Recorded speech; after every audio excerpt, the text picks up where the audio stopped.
Hi, I'm Susan Kellner of the Ontario Pesticide Education Program, and I'm here to go over Chapter 14, How to Store Pesticides Safely, from the Grower Pesticide Safety Course Manual. There are 12 slides in this presentation, and it will take us about 10 minutes to review. So let's get started. What will I learn? By the end of this lesson, you should be ready to list the storage requirements for pesticides, describe the recommendations for building a pesticide storage, describe how to replace a damaged container, list tips for storing pesticides safely. So proper storage. Proper storage prevents accidents. Safe storage protects family members, employees, visitors, and the environment from harm from pesticides.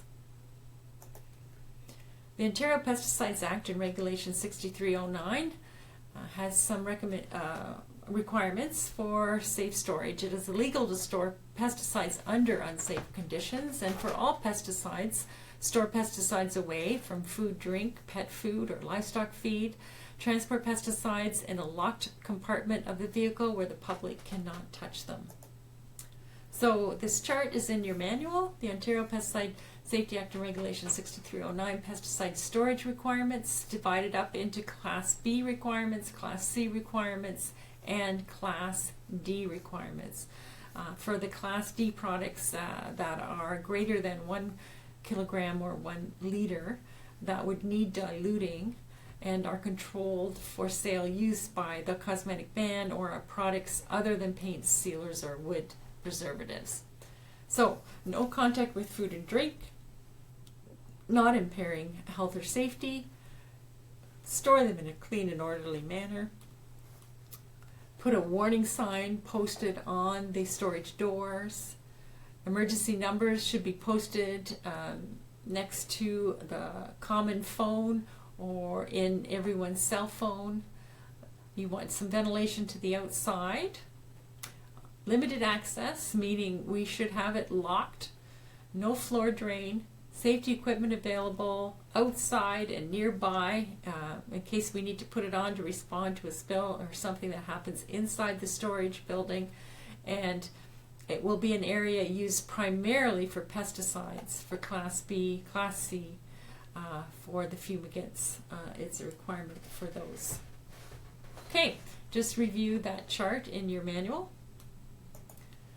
Where will you store your pesticides? Well, a freestanding building is an option. A separate room within another building is an option. You want to make sure there's that non-absorbent floor. A 2-inch curb is great to have, so that's going to contain any spills. A door that opens directly to the outside. An insulated and heated cabinet for pesticides. There are some that need protection from freezing, and an area to store flammable and combustible pesticides, maybe away from other pesticides. So know what type of pesticides you're storing and what their precautions are. Your pesticide storage area should be in a low traffic area, away from places where food or feed is stored, away from wells, ditches, ponds, or streams, but still accessible to firefighters and emergency responders. So here's a couple of ideas. Stop people from entering without your permission, so you want to keep it locked, and post that pesticide storage warning sign. Signs are available through the Workplace Safety and Prevention Services, and that number is in your manual. To order them, you can call their number or visit their website. I think you can order them through the website as well. Okay, be prepared for emergencies in the storage area. So an emergency would be if a major spill happened or something, a whole rack came down. Protect yourself first before rushing in to clean up a spill. Keep protective clothing and equipment close by, not in the storage, but where you could get it quickly when you need it.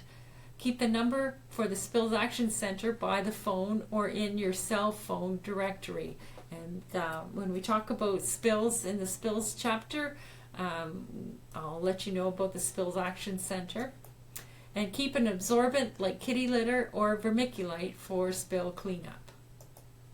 Replacement containers. Sometimes your container leaks, there's holes, leaks, loose caps, and you're going to have to put that into a different container. If you need to replace a container, replace it with one of the same type of material. Replace plastic with plastic. Don't use a container that looks like a food or drink container. You're going to label it with trade name or common name, concentration of each active ingredient, and the registration number. Best practice, print a new label and keep it with the container. Storing treated seed. Treated seed should be stored out of reach of children, pets, and livestock. Store treated seed in a separate area, not in the same area that you would store your pesticides to protect the seed from contamination. Read the label for specific storage information. That will be on the label in a storage section. Keep the storage area dry. Buy only what you need for one growing season so you don't have to carry pesticides over. Keep a current inventory list. Keep it up to date. Keep a second copy of the inventory list at another location. And keep a supply of soap, water nearby for cleanup.